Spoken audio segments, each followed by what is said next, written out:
कहानी की शुरुआत होती है 15वीं सदी के एक खौफनाक मंजर से। तभी एक शक्तिशाली योद्धा दर्द से चीख उठता है, लेकिन हार मानने के बजाय उसकी नजर एक अजीबोगरीब रहस्यमयी हेलमेट पर पड़ती है। जैसे ही वो उसे पहनता है, उसमें मानो नई जान आ जाती है और वो फिर से मौत का तांडव करने के लिए तैयार हो जाता है।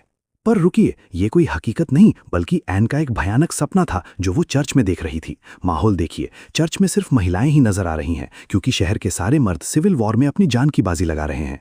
प्रार्थना खत्म होते ही एन की सास मोरविन अपनी चाल चलना शुरू करती है। वो एक अमीर गर्भवती महिला के पास जाकर बड़ी हमदर्दी जताती है, उसके पेट पर हाथ फेरती है, लेकिन ये हमदर्दी सिर्फ एक दिखावा थी। बातों ही बातों में मोरविन सफाई से उसका कीमती कंगन उड़ा लेती है। वापस लौटते वक्त एन को बुरा लग रहा है। वो पूछती है क्या उसे अपने कंगन की कमी महसूस नहीं होगी। इस पर मोरविन बड़ी बेरुखी से कहती है, उसके पास गहनों का अंबार है और हमारे पास पेट भरने को रोटी तक नहीं। तभी जंगल के सन्नाटे में एन को कुछ सुनाई देता है। वो पीछे मुड़ती है और दंग रह जाती है। दूर एक नाइट अपने घोड़े पर सवार बेहद धीमी रफ्तार से चला आ रहा है। वो नाइट कौन है? एन उसे एकटक देखती रहती है जब तक कि मोरविन उसे टोक नहीं देती। घर पहुंचकर एन बीज बोने की कोशिश करती है, लेकिन तभी उसे खून बहता हुआ दिखाई देता है। वो घबरा जाती है और तुरंत उसे धो देती है ताकि किसी को पता ना चले वो आखिर क्या छुपा रही है। रात के खाने में सिर्फ एक बेस्वाद स्टू है क्योंकि गरीबी और युद्ध ने उनसे सब कुछ छीन लिया है कि मोरविन के दांत अब जवाब दे चुके हैं। वो ठीक से खाना तक नहीं चबा सकती। ऐसे में एन खुद खाना चबाती है और उसे कटोरे में थूकती है ताकि उसकी सांस कम से कम कुछ निगल सके। जब मोरविन सो जाती है तो बेचारी एन बर्तन में बचे कुचे दाने खाकर अपना पेट भरती है। दोनों को एक ही बिस्तर साझा करना पड़ता है जहां मजबूरियां और सन्नाटा साथ सोते हैं। नींद में एन अपने बचपन की गलियों में खो जाती है। वो सुनहरी यादें जब वो दो लड़कों के साथ जंगलों में खेलती थीं और समुद्र के किनारे बेपरवाह दौड़ती थीं। एक बार वो वहां गिर भी गई थी। अगली सुबह मोरविन चोरी किया हुआ वो कंगन और अपनी उगाई सब्जियां बेचने बाजार निकल जाती है। पीछे घर पर एन अपने पति शेमस का इंतजार कर रही है। अचानक उसे सपना आता है कि शेमस जंग में जीतकर वापस आ गया है। पर ये क्या? शेमस खुशी मनाने के बजाय दर्द से तड़पने लगता है, अपने सिर को पकड़कर चीखता है और एन से मदद की भीख मांगता है। तभी मोरविन की आवाज एन का सपना तोड़ देती है। एन खुश होती है कि मोरविन कुछ खाने को लाई है, लेकिन जैसे ही वो प्याज काटती है पता चलता है कि वो अंदर से सड़ चुका है। मोरविन उसे गुस्से में फर्श पर फेंक देती है, पर फिर एन का हाथ पकड़कर कहती है, जब तक तुम मेरे साथ हो मुझे किसी और चीज की परवाह नहीं। कुछ समय बाद एन पानी लेने समुद्र के किनारे जाती है। वहां उसे एक मछुआरा सुरीली आवाज में गाते हुए अपनी नाव ठीक करता दिखता है। एन जैसे ही करीब जाती है उसके पैरों तले जमीन खिसक जाती है। ये तो उसका बचपन का दोस्त यागो है। दोस्तों, यागो की वापसी कोई खुशी की खबर नहीं लाई। जब एन अपने पति शेमस के बारे में पूछती है तो यागो का चेहरा उतर जाता है। वो बताता है कि युद्ध केवल उसके लिए खत्म हुआ है। खाना खाते वक्त यागो उस नर्क का मंजर बयान करता है जहां चारों तरफ सिर्फ मौत, खून और तड़प थी। वो एक सिपाही नहीं, एक मछुआरा था और उसका मानना था कि एक दूसरे का कत्ल करने से दुनिया नहीं बदलती। एक रात यागो और शेमस सेना के कैंप से भाग निकले, बस अपने घर पहुंचने की चाह में। लेकिन किस्मत को कुछ और ही मंजूर था। लुटेरों ने उन्हें घेर लिया और शेमस की बेरहमी से हत्या कर दी। जब मोरविन जिद करती है कि उसे पूरी सच्चाई जाननी है तो यागो के एक ऐसा सच उगल देता है जो रूह कंपा दे। लुटेरों ने शेमस को गले से लेकर पेट तक चीर दिया था। ये सुनते ही एन पूरी तरह टूट जाती है। वो अकेले रोने के लिए जंगलों में चली जाती है जहां उसे अपने बचपन का एक और धुंधला सपना दिखता है। वो शेमस का हाथ थामे हुए है, पर तभी सन्नाटे को चीरते हुए वो रहस्यमयी नाइट फिर से वहां से गुजरता है। आखिर ये घुड़सवार कौन है? क्या ये मौत का फरिश्ता है या कोई पुरानी याद? उस रात मोरविन अपने दुख और भविष्य की चिंता में डूबी हुई घर से बाहर निकल जाती है। तभी समुद्र के किनारे एक भयानक हादसा होता है।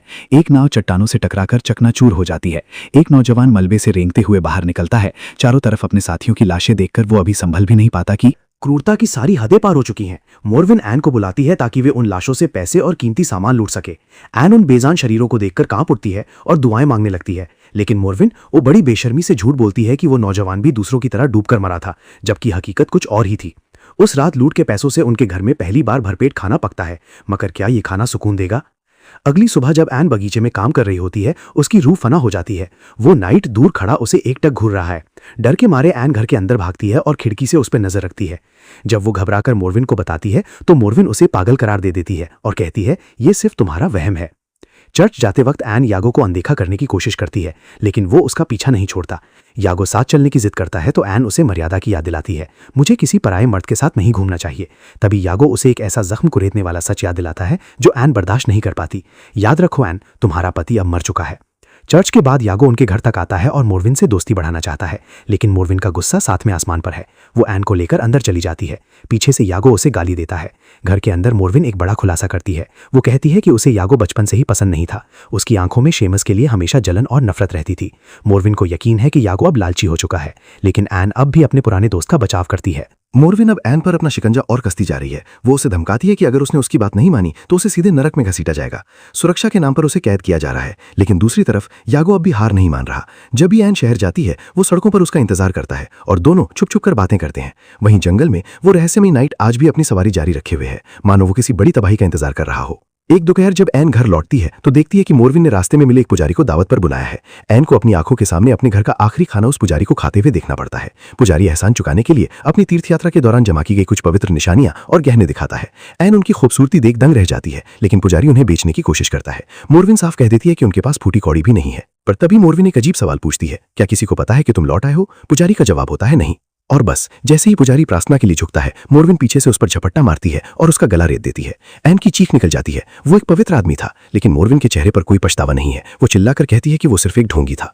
मोरविन के लिए कत्ल नहीं बल्कि पूरे जाड़े के राशन का इंतजाम था। दोनों महिलाएं लाश को घसीटकर नदी में फेंक देती हैं। एन पागलों की तरह फर्श से खून के धब्बे धोने की कोशिश करती है, लेकिन वो निशान मिटने का नाम नहीं लेते। उस रात मोरविन उस पुजारी के बारे में ऐसी अफवाहें सुनाती है जो एन के मन में और भी डर पैदा कर देती हैं। पुजारी की मौत के बाद मोरविन सफाई देती है कि वो एक अय्याश आदमी था, लेकिन एन को लग रहा है कि उन्होंने सारी हदें पार कर दी हैं। अगले दिन मोरविन बाजार चली जाती है और एन खून के धब्बों को एक चमड़े से ढक देती है। तभी उसे एक अजीब आवाज सुनाई देती है। वो जांच करने जंगल में जाती है, जहां उसकी मुलाकात एक बूढ़े आदमी से होती है। लेकिन इससे पहले कि वो कुछ समझ पाते, वो रहस्यमयी नाइट अचानक प्रकट होता है और अपनी तलवार से उस बूढ़े का काम तमाम कर देता है। एन खौफ से चीखते हुए भागती है और वो नाइट बस खामोशी से उसे देखता रहता है। भागते हुए एन रास्ते में गिर जाती है, जहां उसे यागो मिलता है। एन उसे उस खौफनाक नाइट के बारे में बताती है, पर यागो को वहां कोई नहीं दिखता। वो एन का मजाक उड़ाते हुए कहता है कि असली नरक तो युद्ध का मैदान है, जहां हजारों का खून बह रहा है। यागो एन के सामने अपनी मोहब्बत का इजहार करता है और उसे रात में अपने पुराने ठिकाने पर मिलने को कहता है। घर पहुंचकर एन देखती है कि मोरविन रानी की तरह महंगे कपड़े पहने दावत उड़ा रही है, पर अचानक एन की आंख खुलती है। वो सिर्फ एक सपना था, वो दोनों बिस्तर पर ही हैं। मोरविन के सोते ही एन चुपके से घर से बाहर निकलती है। रास्ते में उसे फिर से घोड़े के हिनहिनाने की आवाज आती है, पर वो यागो के पास पहुंच जाती है। एन जानती है कि यह गलत है, लेकिन वो खुद को रोक नहीं पाती और दोनों के बीच नजदीकियां बढ़ जाती हैं। सुबह यागो उसे साथ रहने का न्योता देता है, पर एन मोरविन को अकेला नहीं छोड़ना चाहती। घर लौटने पर मोरविन उसे पकड़ लेती है और अपनी मीठी बातों से उसे मैनिपुलेट करना शुरू करती है। वो कहती है कि एन उसके लिए एक फरिश्ता है और उसके बिना वो मर जाएगी। लेकिन मोरविन की ये ममता कितनी खतरनाक है, इसका पता कुछ रातों बाद चलता है। जब एक राहगीर अपनी गाड़ी के साथ रुकता है तो एन उसे बातों में उलझाती है और मोरविन पीछे से उस पर हमला करके उसे मार डालती है। जब एन उसकी जेबें चेक करती है तो उसे एक लकड़ी का छोटा घोड़ा मिलता है, जो बिल्कुल उस रहस्यमयी नाइट की याद दिलाता है। कहानी में सस्पेंस गहराता जा रहा है। जंगल में वो रहस्यमयी नाइट अपनी तलवार साफ कर रहा है और उसे याद आ रहे हैं वो भयानक युद्ध। दूसरी तरफ चर्च में एन एक माँ और उसके बच्चे को एकटक निहार रही है। उसे अपनी अधूरी ख्वाहिशों का दर्द सता रहा है। वो चुपके से उस बच्चे को वही लकड़ी का घोड़ा दे देती है जो उसे एक लाश से मिला था। दोपहर को यागो फिर से एन से मिलने आता है, लेकिन रास्ते में दीवार बनकर खड़ी हो जाती है मोरविन। यागो कहता है कि एन को दूसरी शादी और बच्चों का हक है, पर मोरविन कड़वाहट से जवाब देती है, इन चीजों ने मुझे सिर्फ दुख दिया है। मैं एन को इस नरक से बचाना चाहती हूँ। जब यागो जबरदस्ती अंदर जाने की कोशिश करता है तो मोरविन चाकू निकाल लेती है। हार मानकर यागो चिल्लाते हुए वहां से चला जाता है। एन, मैं तुम्हारा इंतजार करूंगा। एन का दिल 2 हिस्सों में टूट चुका है। वो वर्जिन मैरी से अपनी भूख और तड़प की शिकायत करती है। उस रात एन एक बड़ा कदम उठाती है। वो मोरविन की चाय में नशीली दवा मिला देती है ताकि वो गहरी नींद सो जाए। इसके बाद एन अपना सादा हुलिया बदलकर सजती संवरती है और भागकर यागो से मिलने पहुंच जाती है। दोनों बचपन की तरह खेलते हैं और फिर से नजदीक आ जाते हैं। तभी घर पर मोरविन की आंख खुल जाती है।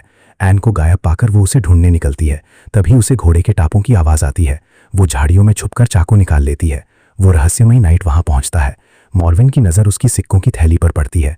नाइट घर के दरवाजे को छूता है, पर अंदर जाने की हिम्मत नहीं जुटा पाता। मोरविन उसका पीछा करती है। तभी उसे पास ही एन और यागो दिखते हैं, लेकिन उसका ध्यान उस नाइट पर है जो दर्द से करा रहा है। मौका पाकर मोरविन पीछे से उस पर चाकू से वार कर देती है। नाइट जान बचाने के लिए रेंगता हुआ एक झरने के पास गिरता है, जहां मोरविन उसका गला तब तक घोंटती है जब तक उसकी जान नहीं निकल जाती। जैसे ही मोरविन उसकी सिक्कों की थैली उठाती है, उसे उस नाइट के हेलमेट के अंदर से डरावनी फुसफुसाहटें सुनाई देती हैं। अगली सुबह एन यागो को अपने गुनाहों और अपनी जलन के बारे में बताती है। वो उस माँ की तरह बच्चा और गहने चाहती है। वो इसे अपना खौफनाक लालच कहती है। एन अब मोरविन के चंगुल से आजाद होना चाहती है। वो घर लौटकर मोरविन से साफ कह देती है कि वो अब यागो के साथ रहेगी। मोरविन का गुस्सा 7वें आसमान पर पहुंच जाता है। वो एन को एक गुनहगार की तरह कोसती है और कहती है, जब नर्क के सिपाही तुझे लेने आएंगे तो मैं तालियां बजाऊंगी। डरी हुई एन भागकर यागो के पास चली जाती है, ये सोचकर कि अब उसकी जिंदगी बदल जाएगी। पर क्या वाकई? अगले दिन चर्च में एन शेमस के लिए दुआ मांगती है, लेकिन यागो चिढ़ जाता है। बातों बातों में यागो की जुबान फिसल जाती है। वो कहता है कि शेमस को सैनिकों ने मारा था। एन फौरन उसे पकड़ लेती है। पिछली बार तो तुमने कहा था कि उसे लुटेरों ने मारा था, सच क्या है यागो? यागो बात घुमाने की कोशिश करता है, पर जब एन उसे छोड़कर जाने की धमकी देती है तो वो एक ऐसा खौफनाक सच उगल देता है जो सब कुछ बदल देता है। यागो बताता है कि जंग ने शेमस को बदल दिया था। वो कोई मासूम सिपाही नहीं, बल्कि एक लालची कातिल बन चुका था जो पैसों के लिए किसी की भी जान ले लेता था। वो फूलों वाली थैली शेमस ने ही एक लाश से चुराई थी। एक रात जब वो दोनों सेना से भाग रहे थे, उनका सामना उसी रहस्यमयी नाइट से हुआ। शेमस उस पर टूट पड़ा और उसे बुरी तरह चाकू से गोद दिया। इसके बाद शेमस ने उस नाइट का हेलमेट उतारकर खुद पहन लिया। उसे लगा कि वो और भी ताकतवर हो गया है, लेकिन तभी वो दर्द से चीख उठा। वो हेलमेट उसके सिर से चिपक गया था और लाख कोशिशों के बाद भी नहीं उतरा। यागो उसे उसी हाल में तड़पता छोड़कर भाग निकला। घर पर मोरविन उस हेलमेट को लेकर बैठी है जिसे उसने उस नाइट को मारकर छीना था। उसे वो फुसफुसाहटें सुनाई दे रही हैं। अब सारा सच सामने आता है। वो नाइट कोई और नहीं बल्कि खुद शेमस था, जिस बेटे के लौटने का मोरविन इंतजार कर रही थी, जिस बेटे की सलामती के लिए उसने कत्ल किए। असल में उसने अपने ही हाथों अपने बेटे का गला घोटकर उसे मार डाला था। वो हेलमेट शेमस का चेहरा और उसकी पहचान बन चुका था, और मोरविन ने अनजाने में अपनी ही कोख का कत्ल कर दिया।